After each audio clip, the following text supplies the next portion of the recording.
അപ്പോൾ എല്ലാവർക്കും ഫോർഗോട്ടൻ മലയാളം മൂവീസിലേക്ക് സ്വാഗതം. ഇവിടെ നമ്മൾ മലയാള സിനിമയിലെ തന്നെ ഏറ്റവും അനോയിങ് ആയ ചില പാട്ടുകളെ പറ്റി സംസാരിക്കുന്നതായിരിക്കും.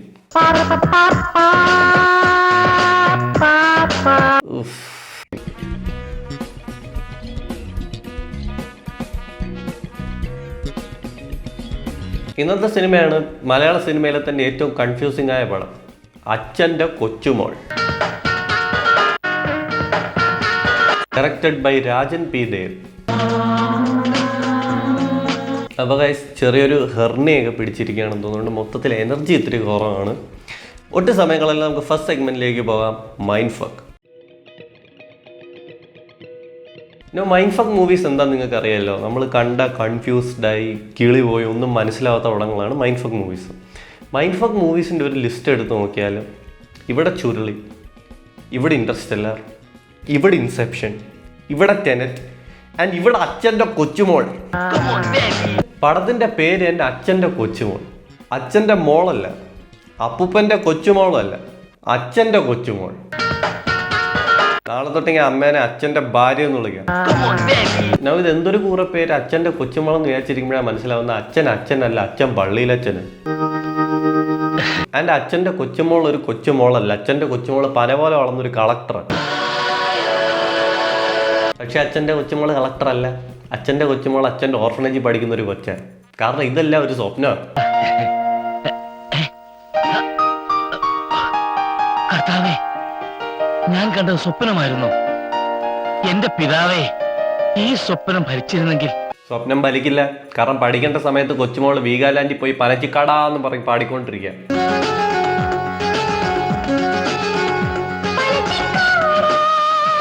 പനച്ചിക്കാടനോട് കൂത്താടാനും സ്നേഹം വാരി തൂകാനും പറയാം.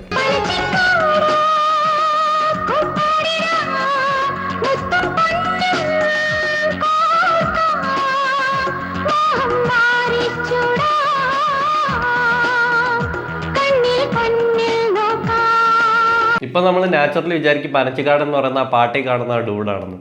അല്ല, പനച്ചിക്കാടൻ പള്ളിയിലച്ഛനാ. Good morning പനച്ചിക്കാട.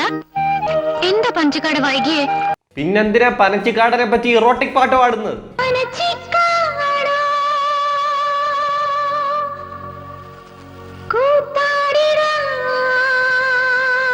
Indraja, you have serious daddy issues. Okay, so to recap, collector ആവാൻ പഠിക്കേണ്ട സമയത്ത് വീഗാലാൻഡിൽ പോയി ഡാൻസ് കളിച്ച് വേറൊരുത്തൻ്റെ മുഖത്ത് നോക്കി പള്ളിയിലച്ഛനെ പറ്റി ഇറോട്ടിക് പാട്ട് പാടുന്ന ആളാണ് ഇന്ദ്രജ. എന്തടിച്ചിട്ടാണോ ഈ പടമൊക്കെ ഉണ്ടാക്കിയത്? പ്രോബബ്ലി. ഒരു ദിവസം ഒരാളെന്ന് പറയാ അച്ഛൻ്റെ കൊച്ചുമോൾ അച്ഛൻ്റെ കൊച്ചുമോളല്ല, അച്ഛൻ്റെ കൊച്ചുമോൾ അച്ഛൻ്റെ മോളാണ്. നിങ്ങളുടെ ബീജത്തിൽ പിറന്ന മകൻ. കുറച്ചുകൂടെ കൺഫ്യൂസിങ്. റീക്യാപ്പ് ചെയ്യാം. അച്ഛൻ്റെ കൊച്ചുമോള് അച്ഛൻ്റെ കൊച്ചുമോളല്ല, കാരണം അച്ഛൻ പള്ളിയിലച്ഛനാണ്. അച്ഛൻ്റെ കൊച്ചുമോള് അച്ഛൻ്റെ കൊച്ചുമോളും അല്ല, കാരണം അച്ഛൻ്റെ കൊച്ചുമോള് കളക്ടറാണ്. പക്ഷെ അച്ഛൻ്റെ കൊച്ചുമോള് കളക്ടറല്ല, കാരണം ഇതെല്ലാം ഒരു സ്വപ്നമാണ്. അച്ഛൻ്റെ കൊച്ചുമോൾ അച്ഛൻ്റെ കൊച്ചുമോളല്ല, അച്ഛൻ്റെ കൊച്ചുമോൾ അച്ഛൻ്റെ മോളാണ്.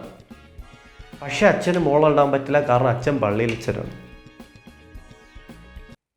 എന്തോ ഒരു കുഴപ്പമുണ്ടല്ലോ.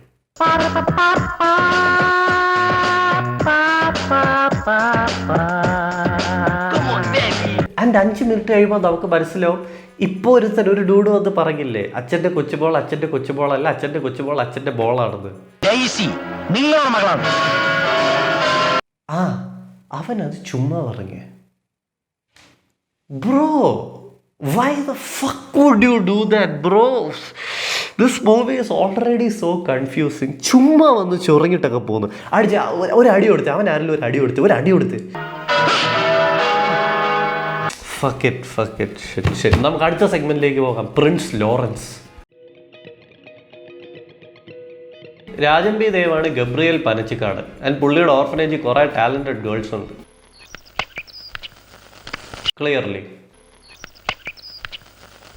പ്രത്യേകിച്ച് കഴിവൊന്നുമില്ലെങ്കിലും ഈ പെണ്ണുങ്ങളെല്ലാം നല്ല റേസിസ്റ്റ്. ഐശ്വര്യറായെ പോലുണ്ട്.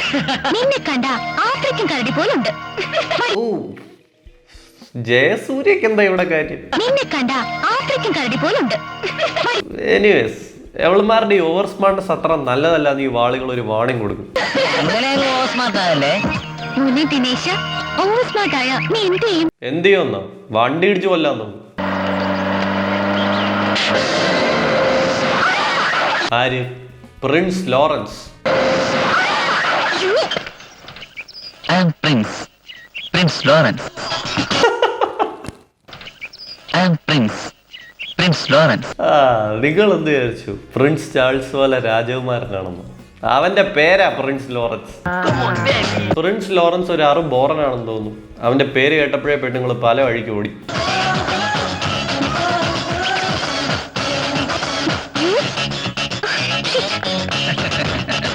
എന്നിട്ട് ഇടിച്ചു കൊല്ലാൻ നോക്കിയത് കലക്കിയിട്ടുണ്ടെന്ന് പറയാം അവന്റെ ഫ്രണ്ട്സ് എത്തും.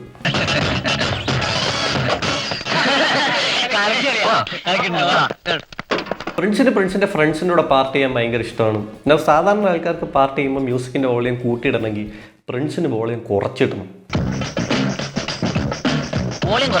വോളിയം കുറച്ചാൽ പിന്നെ പറയട്ടല്ല, പയ്യനങ്ങോട്ട് തകർക്കും.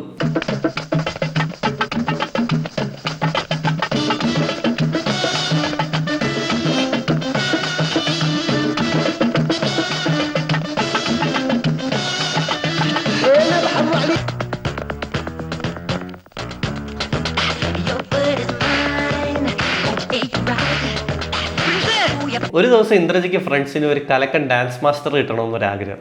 ആൻഡ് അതൊരു ചെത്ത് പയ്യനാണെങ്കിൽ ഫാദർ ഒരു ഡാൻസ് ടീച്ചറെ ഏർപ്പാടാക്കിയിട്ടുണ്ട്. അടുത്ത ദിവസം മുതൽ പ്രാക്ടീസ് തുടങ്ങും. അതൊരു ചെത്ത് പയ്യനായിരുന്നെങ്കിൽ നല്ല രസമായിരുന്നു. ചെത്ത് പയ്യൻ വേണം, ഞാൻ തരാം. മോനെ പ്രിൻസേ,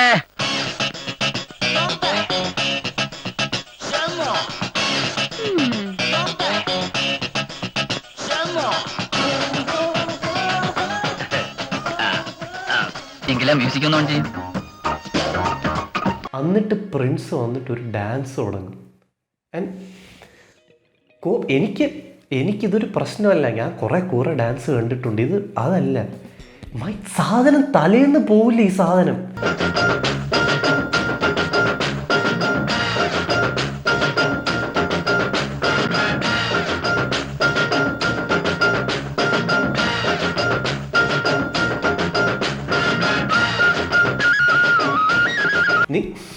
നിങ്ങൾ വിചാരിക്കും ഞാൻ തള്ളുകയാണെന്ന്. അല്ല, കഴിഞ്ഞ ഒരു 5-6 ദിവസമായിട്ട് ഈ സാധനം തന്നെ എൻ്റെ തലയിൽ കിടക്കുന്നത്. ഞാൻ പ്രൂഫ് തരാം. നിങ്ങൾക്കറിയാലോ, ഞാൻ രോമാഞ്ചം എന്ന് പറഞ്ഞൊരു പടത്തിൽ അഭിനയിച്ചിട്ടുണ്ട്. അപ്പോൾ അതിൻ്റെ പ്രൊമോഷനായിട്ട് കുറച്ച് ഇൻ്റർവ്യൂവിനൊക്കെ പോയിരുന്നു കഴിഞ്ഞ കുറച്ച് ദിവസത്തിൽ. ആൻഡ് ഇൻ്റർവ്യൂവിന് എൻ്റെ മുഖം കണ്ടറിയാൻ ഞാൻ എന്തോ ആലോചിച്ചുകൊണ്ടിരിക്കുകയെന്ന്. വേറൊന്നുമല്ല, ഈ ഡാൻസാണ് എൻ്റെ തലയിൽ. എന്ന് ഏറ്റവും കൂടുതൽ ആഗ്രഹിക്കുന്ന ഒരു വ്യക്തിയുടെ പേര് പറയാൻ പറ്റും?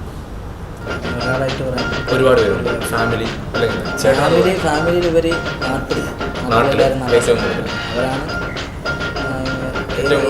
തീർച്ചയായിട്ടും നിങ്ങൾക്ക് എന്താ പറയുക, 2 10 അത്രയും സമയമുണ്ട്. അത്രയും സമയം നിങ്ങളെ ബോറടിപ്പിക്കാത്ത വളരെ രസകരമായിട്ട് കാണാൻ പറ്റുന്ന എന്താ പറയുക ആ ഒരു മൊമെന്റ്സ് നിനക്ക് എന്ത് തോന്നുന്നു? ആ ഒരു ജേർണി ഭയങ്കര അടിപൊളിയായിരുന്നു. കാരണം അതിന് മുമ്പ് തന്നെ വെള്ളരിപ്പട്ടണം എന്ന പടത്തിനകത്ത്, പക്ഷേ ഞങ്ങൾ സബിക്കായിട്ട് കോമ്പിനേഷൻ ഇല്ല, പക്ഷേ ആ പടത്തിൽ ഞാൻ ജസ്റ്റ് അഭിനയിച്ചിട്ടുണ്ട്. അതാണ് 2ാമത്തെ സിനിമ. പക്ഷെ ഇവിടെ വന്നപ്പോഴത്തേനും കറക്റ്റ് 5 പ്രിൻസ്.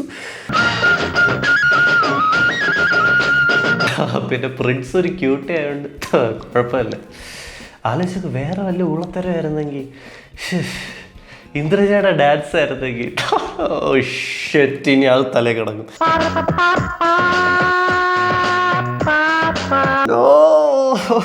ഇനി അടുത്തൊരു 5-6 ദിവസം എൻ്റെ തലേ പാപ്പയായിരിക്കും.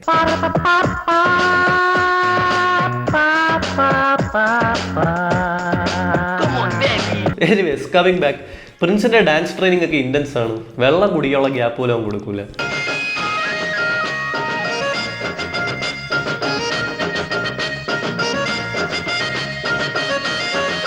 പക്ഷെ പയ്യ ഇടയ്ക്ക് ഹോർലിക്സ് ഒക്കെ ഉണ്ടായിരുന്നു, എന്നിട്ട് അവൻ തന്നെ കുടിക്കും.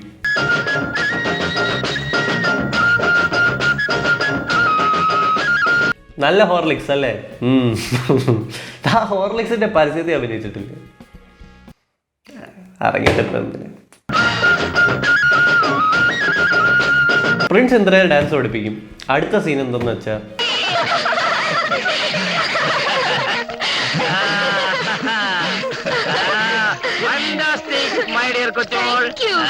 വേണ്ടതായിരുന്നു. പെർഫോമൻസ് സൂപ്പർ ആയിരുന്നു. പിന്നെ എങ്ങനെ സൂപ്പർ ആവാതിരിക്കും? പ്രിൻസ് അല്ലേ പഠിപ്പിച്ച ആ ജോക്ക് എങ്ങനെ ഉണ്ടായിരുന്നല്ലേ? ഓ താങ്ക് യു. ബ്രേക്ക് ഡാൻസിന് ഫസ്റ്റ് വാങ്ങിച്ച ഇന്ദ്രജയ്ക്ക് പ്രിൻസ് ഒരു ഗിഫ്റ്റ് വാങ്ങിച്ചു കൊടുക്കും, ഒരു ചെലങ്ക.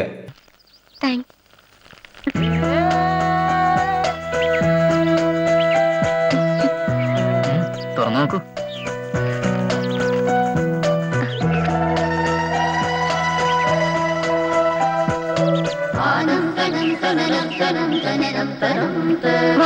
നല്ല മൂഞ്ചിയ ഗിഫ്റ്റ്. ഇതിനു ശേഷം അവർ ഒന്നാവാൻ തീരുമാനിക്കും. പ്രിൻസും ഡെയ്സിയും ഇനി രണ്ടല്ല ഒന്നാണ്. അതെ, മനസ്സുകൊണ്ടല്ല, ശരീരം കൊണ്ട്. തെറ്റി. അടുത്ത സീൻ എന്തെന്ന് വെച്ചാൽ ഇന്ദ്രജയും പ്രിൻസും ബൈക്കിൽ പോവാണ്. കട്ടി അത്രേ ഉള്ളൂ. അടുത്ത സീൻ തുടങ്ങി ഇന്ദ്രയും പ്രിൻസും ബൈക്കിൽ പോവാണ്.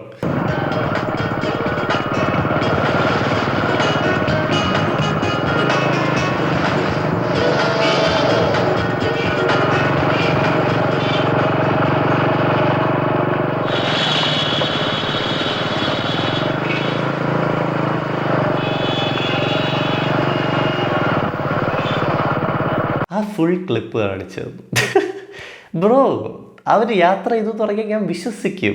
എനിക്ക് ഫുൾ യാത്ര കാണിച്ചു തരേണ്ട ആവശ്യമില്ല. ഇനിയാണ് സീനാവുന്നത്. പ്രിൻസിന്റെ ഡാഡി ഈ ബന്ധത്തിനെ പറ്റി അറിയും. തെങ്ങിന്റെ വണ്ട ഇരിക്കണ കിളിയെ ഷോർട്ട് ഗൺ ഇട്ട് വെടിവെച്ച് കൊല്ലാൻ നോക്കുന്ന മണ്ടനാണ് പ്രിൻസിന്റെ ഡാഡി.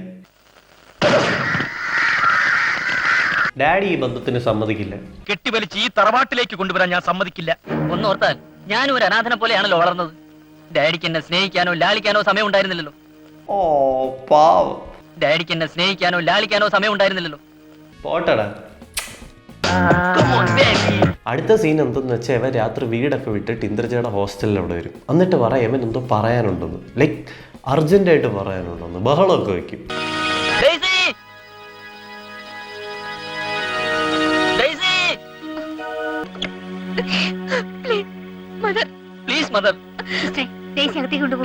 ഭയങ്കര സീൻ. അവൻ എന്തോ ഇപ്പൊ പറഞ്ഞേ പറ്റൂ. എനിക്ക് ഡെയ്സി ഒന്ന് കാണണം, ഒരു കാര്യം സംസാരിക്കാനാ. എന്തായാലും ഇന്ന് എനിക്ക് കാണാൻ പറ്റില്ല. Mother, I know, please, I understand, it's wrong, but please mother, I want to see her, please. പക്ഷെ നടന്നില്ല. അവനത് പറയാൻ പറ്റുന്നതിന് മുമ്പ് അവന്റെ ഡാഡി അവനെ പിടിച്ചോണ്ടു പോകും.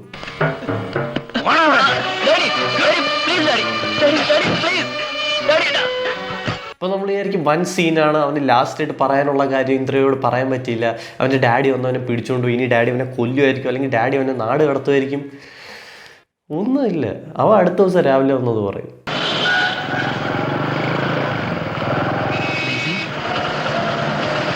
എടാ എന്നാ നിനക്കത് ഇന്ന് രാവിലെ പറയാൻ പോരായിരുന്നോ? എന്തിനാ രാത്രി ബഹളം വെച്ചേ? ഓക്കെ, അപ്പോൾ ഇനി ഈ ലവ് സ്റ്റോറിയിൽ എന്ത് സംഭവിക്കുന്നതാണ് ബാക്കി പടം. അത് ഞാൻ ബാക്കി സെഗ്മെന്റ്സിൽ പറയാം. നമുക്ക് അടുത്ത സെഗ്മെന്റിലേക്ക് പോകാം. സോങ്സിലേക്ക് പോകുന്നതിന് മുമ്പ് ഒരു ചെറിയ കാര്യം. നിങ്ങൾക്ക് ഈ വീഡിയോ ഇതുവരെ ഇഷ്ടപ്പെട്ടിട്ടുണ്ടെങ്കിൽ എനിക്ക് വേണ്ടി ഒരു മിനിറ്റ് സ്പെയർ ചെയ്യുക. നിങ്ങൾ നിസ്സാരം കാണുന്ന ഒരാളാണെങ്കിൽ നിങ്ങൾക്കറിയാം ഞാൻ ഒരുപാട് ബുക്സ് വായിക്കുന്ന ആളാണ്. പക്ഷേ പലപ്പോഴും ഈ ബുക്സ് ആമസോണിൽ നിന്നൊക്കെ വാങ്ങിക്കുകയാണെങ്കിൽ ചിലവാണ്. ഓരോ ബുക്കിനും 500-600 രൂപയ്ക്കും. അപ്പം ഞാൻ ഈ ബുക്സ് പലപ്പോഴും ഓഡിയോ ബുക്കായിട്ടാണ് കേൾക്കാറുള്ളത്. ആൻഡ് ഓഡിയോ ബുക്സിന് വേണ്ടി നിങ്ങൾക്ക് ഡെഫിനറ്റ്ലി ട്രൈ ആവുന്ന ഒരു ആപ്പാണ് Kuku FM app. 10,000+ hours of content material available ആണ്. 50,000+ ബുക്സ് അവൈലബിൾ ആണ്. പല റീജിയണൽ ലാംഗ്വേജസിലും അവൈലബിൾ ആണ്. അവരുടെ annual സബ്സ്ക്രിപ്ഷൻ്റെ price 399 rupees per year ആണ്. പക്ഷേ എൻ്റെ കൂടെ ANB 200 രൂപയ്ക്കാണെങ്കിൽ അത് 199 rupees per year അവൈലബിൾ ആണ്. അതായത് ഒരു ദിവസം ഒരു അപ്രോക്സിമറ്റ്ലി ഒരു 50 പൈസയെ ചിലവാകുന്നുള്ളൂ. ഓൾസോ അവരുടെ സബ്സ്ക്രിപ്ഷൻ എടുക്കുകയാണെങ്കിൽ ഓരോ ന്യൂ ബുക്ക് അവൈലബിൾ ആകുമ്പോൾ അവർ നിങ്ങളെ നോട്ടിഫൈയും ചെയ്യുന്നതായിരിക്കും. കുക്കു FMൻ്റെ ലിങ്ക് എൻ്റെ ഡിസ്ക്രിപ്ഷനിൽ കൊടുത്തിട്ടുണ്ട്. അതുപോലെ തന്നെ നിസാരത്തിൻ്റെ ലിങ്കും ഡിസ്ക്രിപ്ഷനിൽ കൊടുത്തിട്ടുണ്ട്. രണ്ടും ചെക്കൗട്ട് ചെയ്യുക. നിങ്ങൾക്ക് ഇഷ്ടമുള്ള എല്ലാം കേൾക്കുക. കുക്കു FM നിസാരവും ഡെഫിനറ്റ്ലി ചെക്കൗട്ട് ചെയ്യുക. നമുക്ക് അടുത്ത സെഗ്മെൻറ്റിലേക്ക് പോവാം. സോങ്സ്. ഞാൻ എൻ്റെ എല്ലാ ജന്മങ്ങളിലും കൂടെ കേട്ടിട്ടുള്ള ഏറ്റവും കൂറപ്പാട്ട് ഈ സിനിമയിലാണ്. And guys, it's not funny. ഞാൻ കുറേ കൂറപ്പാട്ട് കേട്ടിട്ടുണ്ട്. അതൊക്കെ എനിക്ക് തമാശക്കെങ്കിലും ഇഷ്ടം. ഇതങ്ങനെയല്ല. ഈ പാട്ട് എനിക്ക് കണ്ണെടുത്താൽ കണ്ടുകൂടാ. ഒരിക്കൽ ഞാൻ ഈ പാട്ടിട്ട് എൻ്റെ ചേട്ടൻ മുറിയിൽ നിന്ന് ഇറങ്ങിപ്പോയി. അത്രയ്ക്ക് കൂറപ്പാട്ടാണ്. പനച്ചിക്കാട കൂത്താടിട.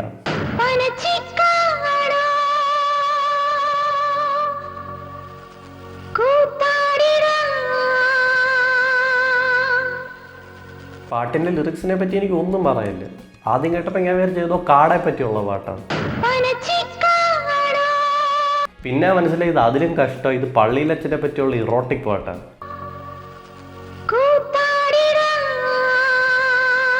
ലിറിക്സ് മനസ്സിലായല്ലോ, കട്ട വിയേർഡ്. അതിലും വിയേർഡ് ഇന്ദ്രജയുടെ ഡാൻസ്.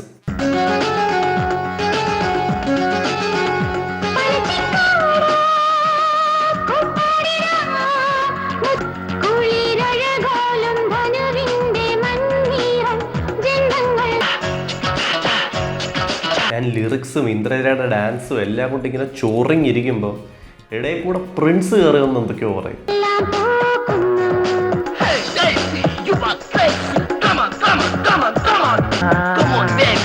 പോടാ പോടാ.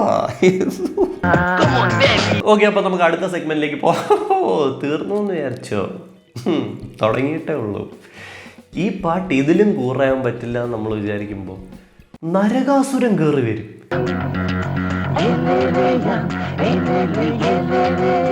നരകാസുരൻ ആരാന്ന് അറിയണമെങ്കിൽ forgotten Malayalam movie season 2 episode 5 കണ്ടാൽ മതി. പടത്തിന്റെ പേര് നരകാസുരൻ. എവനാണ് അതിലെ നായകനായ പ്രഭു. പട്ടിക്ക് പാലും ബിരിയാണി ഇട്ട് കൊടുക്കുന്നവനാണ് പ്രഭു. Your favorite milk?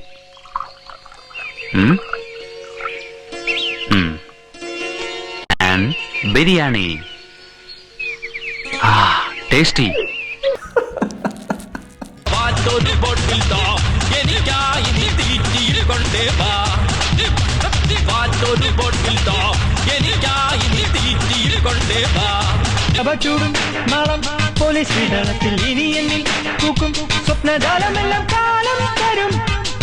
എവനാണ് നരകാസുരൻ. എവനെ ഒന്നും ആ പടത്തിലല്ലാത്ത ഭൂമിയിൽ എവിടെ ആരും കണ്ടിട്ടില്ല. അവനൊക്കെ ഈ പാട്ടിൽ കയറി വന്നേക്കുന്നു. ഇതെന്തോന്ന് ക്രോസ് ഓവർ! താൻ എങ്ങനെ ഇവിടെ വന്നു? താൻ ആരാ? താൻ ഈ പടത്തിലില്ലല്ലോ. തന്നെ ആരാ ക്ഷണിച്ചത്?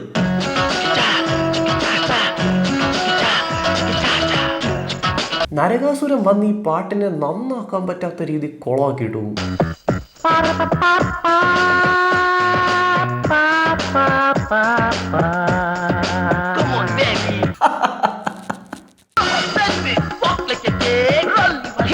എന്തോന്നടാ നരകാസുര.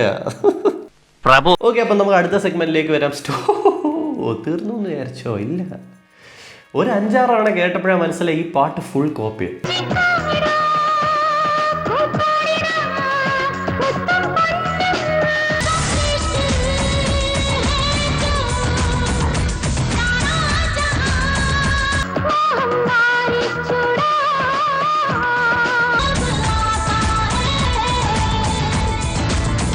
എന്തിനാ ഇവിടെ നിർത്തിക്കളഞ്ഞേ? ലിറിക്സും കൂടെ എടുക്കായിരുന്നല്ലോ. ഇതാ music ആരതിൻ്റെ?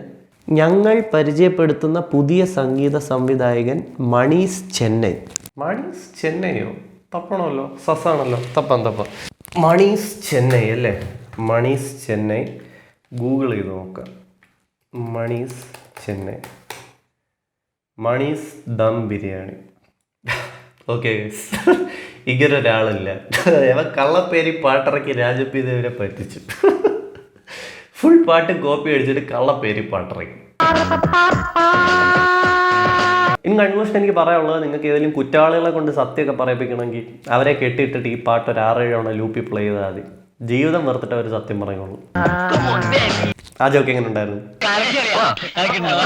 Okay, thank you. Okay, അപ്പം നമുക്ക് അടുത്ത സെഗ്മെന്റിലേക്ക് ആക്ച്വലി പോവാം. സ്റ്റോറി.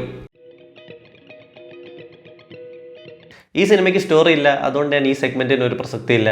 അടുത്ത സെഗ്മെന്റിലേക്ക് പോവാം. Side plots. ചില സിനിമകൾ നമുക്കിങ്ങനെ ലാഗ് അടിക്കും, അതായത് കുറച്ച് സ്ലോ ആണ്, നമുക്കിങ്ങനെ ചെറിയൊരു ബോർ അടിക്കും. ഈ സിനിമ അതിൻ്റെ ഓപ്പോസിറ്റാണ്, ഭയങ്കര ഫാസ്റ്റാണ്, ഒന്നും മനസ്സിലാവില്ല. കാരണം കഥയ്ക്ക് കുറേ സൈഡ് പ്ലോട്ട്സ് ഉണ്ട്. ഇവിടെ എന്തൊക്കെയോ സംഭവിക്കണം, ഇവിടെ എന്തൊക്കെയോ സംഭവിക്കണം, ഇവിടെ വേറെന്തൊക്കെയോ സംഭവിക്കണം, ഇവിടെ വേറെന്തൊക്കെയോ സംഭവിക്കണം. ഇതെല്ലാം കൂടെ അവസാനം എവിടെയെങ്കിലുമൊക്കെ എത്തിക്കണം. ആദ്യത്തെ സൈഡ് പ്ലോട്ടാണ് കാർത്തികപ്പള്ളി ഖദീജ. ഫുൾ ടൈം പ്രോസ്റ്റിറ്റ്യൂഷനും ഹാഫ് ടൈം ചാരായ വിൽപ്പനയാണ് പണി. രണ്ടാമത്തെ സൈഡ് പ്ലോട്ടാണ് ഗുണ്ടയായ കടുത്തുരുത്തി മാത്തച്ഛൻ. മാത്തച്ഛനാടോ കാടുത്തുരുത്തി മാത്തച്ഛൻ. മൂന്നാമത്തെ സൈഡ് പ്ലോട്ടാണ് ഇടയ്ക്ക് ഇന്ദ്രജയെ റാൻഡംലി ഒന്ന് പേടിപ്പിക്കുന്ന ഒരു ഡൂഡ്.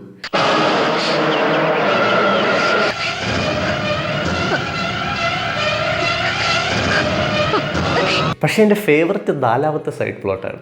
ബേസിക്കലി ഇന്ദ്രജ കിടന്ന് കരയാണ്. ഇന്ദ്രജനെയും പ്രിൻസിൻ്റെ ഡാഡി ഒന്നാമത് സമ്മതിക്കില്ല എന്ന് പറഞ്ഞിട്ട്. അപ്പോൾ ഒരു കന്യാസ്ത്രീ വരും.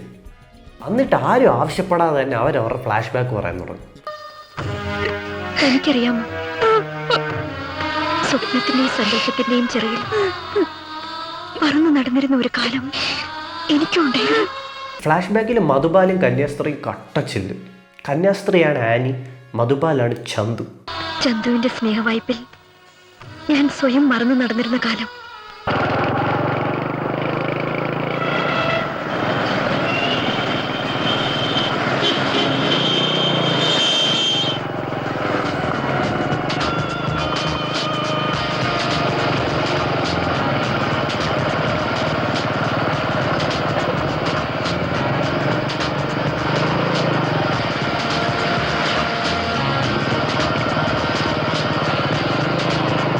എനിക്ക് ഈ സിനിമ എടുത്തവരോട് പറയാനുള്ളത്, രണ്ടുപേര് ബൈക്ക് യാത്ര ചെയ്യുകയാണെങ്കിൽ യാത്ര തുടങ്ങുന്നത് കാണിക്കുക, പിന്നെ അവർ സ്ഥലത്തെത്തുന്നത് കാണിക്കുക. ഞാൻ നിങ്ങളെ വിശ്വസിക്കും. അവരവിടെ ബൈക്ക് ഇട്ടിട്ട് ബസ് കയറി പോയെന്ന് ഞാൻ വിചാരിക്കില്ല. എനിക്കറിയാം. എനിക്ക് ഈ ഫുൾ യാത്ര കാണിച്ചു തരണ്ട. ഇതെന്താ CCTV ഫുട്ടേജോ? Anyways, ചന്തിയും Mani,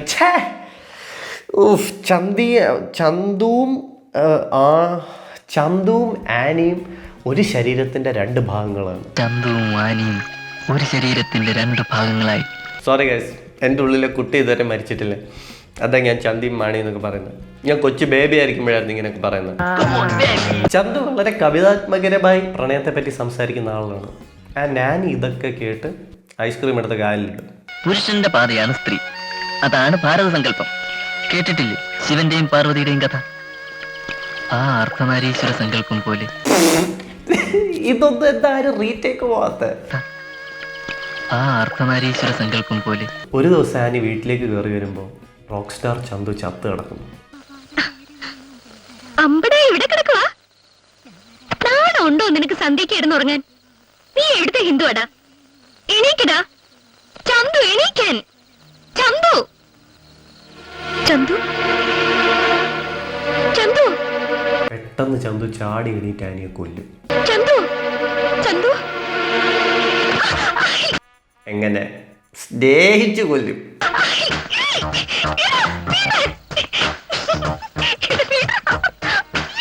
Chandu Annie മേക്കോട്ടൊക്കെ കഴിഞ്ഞ് താഴെ പോകുമ്പോ അവിടെ അമ്മ നിൽക്കുന്നു. ശരിയാണ്. അമ്മ സന്ധ്യക്ക് ഈ നസ്രാണി പെണ്ണിനെ വീട്ടിൽ കയറ്റിയത് എനിക്ക് ഇഷ്ടമുണ്ടായിട്ട് അതിനൊക്കെ എന്താ? ഞാൻ പ്രാർത്ഥിക്കുന്നിടത്ത് വന്ന് ഇവള് ശല്യം ഉണ്ടാക്കി. വെറുതെ അമ്മേ, ഇത് പ്രാർത്ഥിക്കാന്നല്ലായിരുന്നു. ആര് പറഞ്ഞേ? നീ വന്ന് ശല്യം ഉണ്ടാക്കി എന്റെ പ്രാർത്ഥന മുടക്കില്ലേ? ഓക്കെ, മധുബാലിന്റെ മുഖത്ത് ലിപ്സ്റ്റിക് ഉള്ള എനിക്ക് മനസ്സിലായി. ആനി ലിപ്സ്റ്റിക് ഇട്ടിട്ടുണ്ട്. ആനി ഉമ്മ വയ്ക്കുമ്പോൾ മധുബാലിന്റെ മുഖത്ത് ലിപ്സ്റ്റിക് ആവും. പക്ഷെ ആനിയുടെ മുഖത്ത് ഇങ്ങനെ ലിപ്സ്റ്റിക് മധുബാൽ ഉമ്മ മധുബാൽ. സോറി.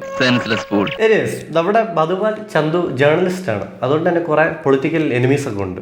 അപ്പോൾ ഒരു ദിവസം ചന്തു ഇങ്ങനെ ബൈക്കിൽ പോകുമ്പം രണ്ട് ഗുണ്ടകൾ ചന്തുവിനെ കൊല്ലും. എങ്ങനെ? ആക്ച്വലി കൊല്ലും. എന്തോ എനിക്ക് നിന്നെ വിട്ടുപിരിയാൻ തോന്നില്ല. ഞാനും കൂടെ വരട്ടേടാ. ഈ യാത്ര ഞാനും ഒറ്റയ്ക്ക്. ഓക്കെ.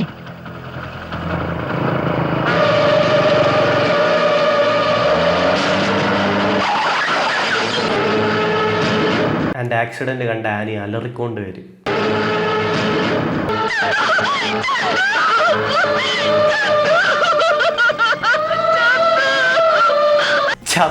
ചത്തു എന്നാണോ ഈ പറഞ്ഞുകൊണ്ടിരിക്കുന്നത്? ചത്തു ഒറ്റ നോട്ടത്തിൽ തന്നെ മനസ്സിലാക്കിക്കളഞ്ഞല്ലോ. Senseless fool. ശ്വാസം നോക്കിയിട്ടെങ്കിലും പറ ചത്തു. അവിടുത്തെ അലറിക്കൊണ്ടിരിക്കുക ചത്തു. ഓക്കെ, അപ്പം നമ്മൾ ഈ സൈഡ് പ്ലോട്ട്സ് എല്ലാം മനസ്സിലാക്കിയ സ്ഥിതിക്ക് നമുക്ക് ലാസ്റ്റ് സെഗ്മെന്റിലേക്ക് വരാം, ക്ലൈമാക്സ്. ഓക്കെ, സോ ഈ സിനിമയിലെ മെയിൻ കഥയാണ് ഇന്ദ്രജയുടെയും പ്രിൻസിൻ്റെയും കഥ. സൈഡിൽ നടക്കുന്ന കഥകളാണ് കാർത്തികപ്പള്ളി ഖദീജ, കടുത്തുരുത്തി മാത്തച്ഛൻ, റാൻഡം ഡൂഡിൻ്റെ കഥ, മധുബാലിൻ്റെ കഥ. ആൻഡ് ഇതെല്ലാം കൂടെ രാജൻ പി ദേവിന് ഒരു കൺക്ലൂഷനിൽ എത്തിക്കണം. പക്ഷേ ബൈ ദാറ്റ് ടൈം പടം ഓൾറെഡി ഭയങ്കര കോംപ്ലക്സ് ആയി. രാജൻ പി ദേവിന് എന്നെ മനസ്സിലാവുന്നില്ല. അതുകൊണ്ട് പുള്ളി എന്ത് ചെയ്യും? നൈസ്, ഇന്ദ്രജനെ തട്ടിക്കളഞ്ഞു. മെയിൻ ക്യാരക്ടർ തട്ടിപ്പോയ പിന്നെ കഥയില്ലല്ലോ, കൊള്ളാം. ഇപ്പം ഇനി ഈ സിനിമയിൽ എന്താ സംഭവിക്കുന്നതെന്ന് പറഞ്ഞാൽ ഇന്ദ്രജനെ തട്ടിയത് ആരാന്ന് കണ്ടുപിടിക്കണം. അപ്പം നമ്മൾ വിചാരിക്കും ഓക്കെ മേ ബി ഇന്ദ്രയെ തട്ടിയത് കാർത്തികപ്പള്ളി ഖദീജയോ കടുത്തുരുത്തി മാത്തിച്ചോ റാൻഡം ഡൂഡോ അല്ലെങ്കിൽ മധുബാലിൻ്റെ കഥയിലോ ആരെങ്കിലോ പ്രിൻസിൻ്റെ ഡാഡിയോ ആരെങ്കിലും ഒക്കെ ആയിരിക്കുമെന്ന്. ആരുമല്ല, ഇന്ദ്രജനെ തട്ടിയത് ഹരിശ്രീ അശോകന്. അറിയാതെ വെള്ളം അടിച്ചു വന്ന് അബദ്ധത്തിൽ കൊന്നു.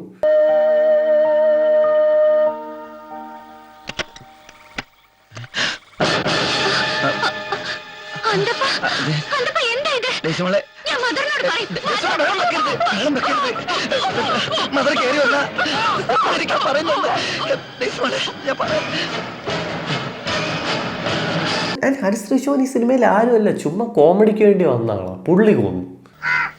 എങ്കിലും എന്റെ കൊച്ചുമോൾ എനിക്ക് നഷ്ടപ്പെട്ടല്ലോ. എന്നിട്ട് സിനിമ എങ്ങ് തീരും. ആ സൈഡ് പ്ലോട്ട്സിനൊക്കെ എന്തായെന്ന് രാജൻ പി ദേവിന് മാത്രം അറിയാം. മധുബാലിന്റെ കഥയൊക്കെ എന്തിനാ, അത് കഥയൊക്കെ എന്തിനാ? ഇൻ കൺക്ലൂഷൻ എനിക്ക് പറയാനുള്ളത്, ഈ സിനിമ ജീവിതം പോലെയാണ്. നമുക്കൊരു മെയിൻ കഥ കാണും, അതിങ്ങനെ പോകും. സൈഡിൽ വേറെ കുറെ കാര്യങ്ങളൊക്കെ നടക്കും, അവസാനം നമ്മൾ മരിക്കും. അപ്പോൾ എല്ലാവർക്കും ഇന്നത്തെ എപ്പിസോഡ് ഇഷ്ടപ്പെട്ടു എന്ന് വിചാരിക്കുന്നു. എങ്ങനെ ഉണ്ടായിരുന്നു ഇന്നത്തെ എപ്പിസോഡ്? അപ്പോൾ എല്ലാവർക്കും ഇന്നത്തെ എപ്പിസോഡ് ഇഷ്ടപ്പെട്ടു എന്ന് വിചാരിക്കുന്നു. ഇഷ്ടപ്പെട്ടെങ്കിൽ ലൈക്ക്, ഷെയർ, സബ്സ്ക്രൈബ്. നിങ്ങൾക്ക് ഇഷ്ടമുള്ള മൂവീസ്, നമ്മൾ റിവ്യൂ ഉള്ള മൂവീസ് കമൻറ്റ് ബോക്സിലിടാം. നമ്മൾ ഡെഫിനറ്റ്ലി ചെക്കൗട്ട് ചെയ്യുന്നതായിരിക്കും. ഓൾസോ വൈസ് നമുക്ക് മറ്റൊരു ചാനലുണ്ട്, നിസ്സാരം എന്ന് പറഞ്ഞിട്ട്. അതിങ്ങനെ സ്ലോലി കയറി വരികയാണ്. അതിൽ ഒരുപാട് ഇൻട്രസ്റ്റിംഗ് ടോപ്പിക്സ് ഡിസ്കസ് ചെയ്യുന്നുണ്ട്. നിങ്ങൾ ഡെഫിനറ്റ്ലി ചെക്കൗട്ട് ചെയ്യുക. ലിങ്ക് ഡിസ്ക്രിപ്ഷനിലുണ്ട്. ഓൾസോ വൈസ് കുക്കു FM കാര്യം മറക്കണ്ട, ലിങ്ക് ഡിസ്ക്രിപ്ഷനിലുണ്ട്. ഡെഫിനറ്റ്ലി ചെക്കൗട്ട് ചെയ്യാം. അപ്പോൾ നമുക്ക് അടുത്ത എപ്പിസോഡിൽ കാണാം.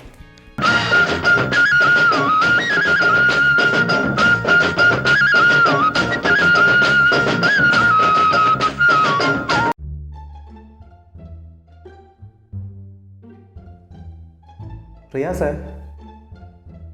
റിയാസേ, റിയാസേ, ദേവ്ജി അവൻ്റെ പടം ഇറങ്ങിയിട്ടുണ്ട്. ആരുടെ? ഷാങ്കിയുടെ. പ്രമുപ്പൻ നമ്മളെ സ്ഥിരം ഊക്കണൊരുത്തനില്ലേ, അവൻ്റെ പടം ഇറങ്ങിയിട്ടുണ്ട്. ആ ദേവ്ജി അവൻ. റിയാസേ, എന്താ നമ്മുടെ plan? Offence is the best defence Devji. അവൻ നമ്മളെ ഊക്കുന്നതിന് മുമ്പ് നമ്മൾ അവനെ ഊക്കണം. അത് ശരിയാണ്. റിയാസേ, നമുക്ക് ആ പ്രിൻസിനെ കൂടെ വിളിച്ചാലോ ഒരു ധൈര്യത്തിന്? ഗുഡ് ഐഡിയ ദേവ്ജി, ഞാൻ വിളിക്കാം. പ്രിൻസേ, അവൻ ബിസിയാന്ന് തോന്നുന്നു ദേവ്ജി. ഇത് ഇതുവരെ കഴിഞ്ഞില്ലേ ദേവ്ജി? പടം എന്നാ റിലീസ്? നവംബറിലാണെന്നാണ് തോന്നുന്നത്. അവൻ എന്തെങ്കിലും ഒരു പണി കൊടുക്കണം, എന്തെങ്കിലും ഒരു ഐഡിയ പറ ദേവ്ജി. റിയാസേ, ഒരു ഐഡിയ ഉണ്ട്, പറ ദേവ്ജി. പക്ഷെ അതിപ്പോൾ പറയാൻ പറ്റില്ല, വരട്ടെ. ദേവ്ജി ഇങ്ങനെ പോയ പ്രിൻസേ.